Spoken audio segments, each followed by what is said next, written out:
अरे सारा, सारा कहीं नजर नहीं आ रही। आज सुबह से सारा रूम से बाहर ही नहीं निकली। जब भी सारा बहू को गुस्सा आता है तो वो पूरा दिन कमरे में बैठी रहती है, ना खाती है ना पीती है ना कोई घर का काम करती है। बस कमरे में बैठे कुड़ती रहेगी कुड़ती रहेगी। अब रात को तो अच्छी खासी शादी में गई है, और शादी से आई तो मैं उस वक्त सो चुकी थी। अभी देखो, घर का सारा काम पड़ा हुआ है, किचन का लंच बनना है। नाश्ता तो खैर मैंने आज खुद ही बना के कर लिया। पूछती तो हूँ सारा बहू क्या कर रही है, आवाज़ देती हूँ। अरे सारा, अरे वो सारा, सारा बहू ये तुम सुबह से रूम में बैठी हो, क्या हो गया? सब ठीक तो है सारा बहू? आज इतना गुस्से में क्यों हो तुम, बताओ तो सही। मम्मी जी, मुझे गुस्सा इसलिए आ रहा है, रात से आ रहा है। आपके कहने पे मैं और आमिर शादी में चले गए। आपने कहा महल्ले का मामला है, चले जाओ। बस हमारे सारे नेबर्स भी थे, मेरी सारी फ्रेंड्स भी थी, आमिर की सारे फ्रेंड भी थे। जाहिर बात है सारे नेबर्स वाले हम लोग के फ्रेंड्स हैं। जब हम वहाँ पहुँचे तो बहुत ही रश था, बैठने के लिए जगह नहीं मिली। तो जो स्पेशल हर शादी में 2 टेबल होते हैं, एक जो दूल्हे वाले या दुल्हन वाले लगवाते हैं स्पेशल गेस्ट के लिए, तो हम लोग सब वहाँ जाके बैठ गए। अभी हमने वेलकम ही ड्रिंक पिया था कि फ्लोर मैनेजर आ गया। उसने बोला कि आमिर से ये टेबल खाली कर दे, ये दूल्हे वालों की है। आमिर ने कहा हम भी तो दूल्हे वाले हैं। तो और हमें दूल्हे के अब्बा ने बोला यहाँ बैठ जाओ। बस उस फ्लोर मैनेजर ने कहा कि दूल्हे के अब्बा ही कह रहे हैं कि आप लोग ये टेबल खाली करें। बस फिर क्या था मम्मी जी, इतनी शर्मिंदगी हुई हम लोगों को। आमिर को तो बहुत गुस्सा आया। आमिर ने कहा चलो अब घर चलते हैं, यहाँ नहीं रुकना। लेकिन वो सारे नेबर्स कह लगे बुरी बात हो जाएगी, हमें अपना ज़र्फ दिखाना है। इन्होंने तो दिखा दिया, हम यहीं बैठेंगे। मानती हूँ मम्मी जी, गलती हमारी थी, हमें उस टेबल पे नहीं बैठना चाहिए था। लेकिन अब बैठ चुके थे और हमने वेलकम ड्रिंक भी खा लिया, पी लिया था, खा लिया था। तो उनका भी तो काम बनता था ना कि नहीं हमें वहीं बैठे रहने देते। गलती हमारी है, लेकिन उनकी भी गलती है कि बैठे हुए लोगों को टेबल से उठाना बहुत बड़ी बेइज्जती होती है। और मम्मी जी, हम उनके नेबर्स हैं, हम भी तो गेस्ट थे ना वहाँ पर। हम लोग को उठा दिया और फिर उन्होंने कहा कि हम आपके दूसरी फ्लोर मैनेजर ने कहा दूसरी टेबल लगवाएंगे, लेकिन जबकि टेबल लगाई नहीं।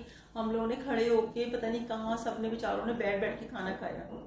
मुझे तो ये बात पता ही नहीं थी, बाद में मुझे आमिर ने रास्ते में बताई ये बात। मुझे तो इतना गुस्सा आया, इतना गुस्सा आया। मैंने कहा आमिर उसी वक्त क्यों नहीं चले, हम रेस्ट होटल जाके खा लेते, क्यों रुके हम शादी में बेइज्जती के बाद। आमिर ने कहा कि बुरी बात है सारा, वो लोग ने अपना ज़र्फ दिखाया, हमें अपना ज़र्फ दिखाना है, किसी की तकलीफ खराब नहीं करनी थी, इसलिए हम लोग इंसल्ट के बावजूद रुके और खाना खाकर ही आए। मम्मी जी, मुझे तो बहुत सुन के जब से गुस्सा आ रहा है मम्मी जी, ऐसा नहीं करना चाहिए। लेकिन अब वो बात, वक्त गुजर जाता है लेकिन बात हमेशा याद रहती है। अब हमें ये बात हमेशा याद रहेगी कि हम सबको टेबल पे से उठा के हम सबकी इंसल्ट हुई है। तो मम्मी जी, ऐसा नहीं होना चाहिए। और मेरी सब लोगों से रिक्वेस्ट है कि ऐसा अगर कभी आप लोग के साथ हो तो ऐसा नहीं करना चाहिए, क्योंकि हर इंसान की इज्जत होती है, हर इंसान इज्जत के काबिल है, चाहे वो आपके पड़ोसी हो या स्पेशल गेस्ट हो। क्योंकि अगर आप लोग इस तरह करेंगे, किसी की इंसल्ट करेंगे, और इस खुशी के मौके पे तो कभी किसी की इंसल्ट नहीं करनी चाहिए और हर काम अच्छी तरह करना चाहिए ताकि सब लोग खुश हों। कोई ऐसा काम कभी भी ना करें शादी या वलीमे के मौके पे कि किसी को दुख हो या किसी को तकलीफ पहुंचे। तो अगर कोई वो स्पेशल टेबल पे लोग बैठ जाएं जाके, आपके कोई स्पेशल ना हो, भले से नेबर्स हों, तो कभी भी बैठे हुए लोगों को हटाना नहीं चाहिए। जब तक वो डिनर विनर ना करें उनको हटाना नहीं चाहिए। बैठ गए तो बैठ गए, आप एक और टेबल लगवा लें, क्या हुआ, वो लोग उस टेबल पे बैठ जाएंगे। तो ये अच्छी बात नहीं होती किसी की इंसल्ट करना, आए हुए गेस्ट की इंसल्ट करना। ठीक है ना? मेरी सबसे रिक्वेस्ट है कि आप लोग प्लीज़ ऐसा ना करिएगा।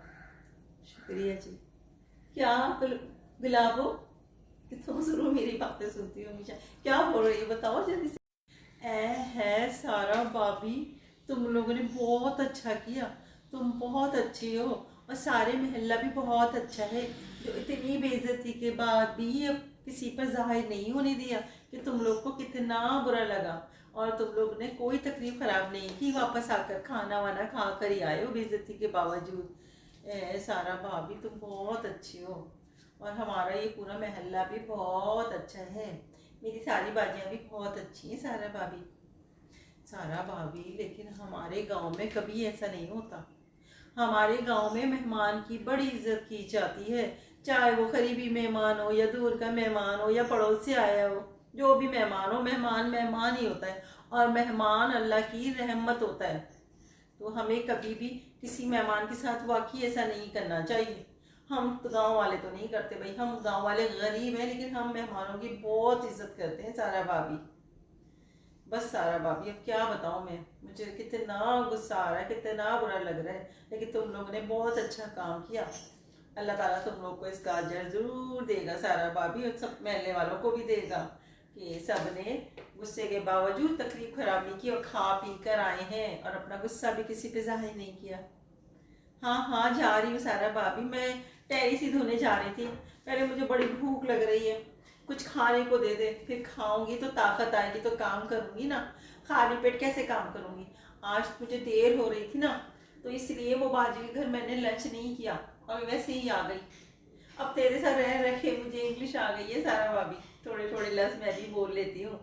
हाँ, जा रही हूँ जा रही हूँ।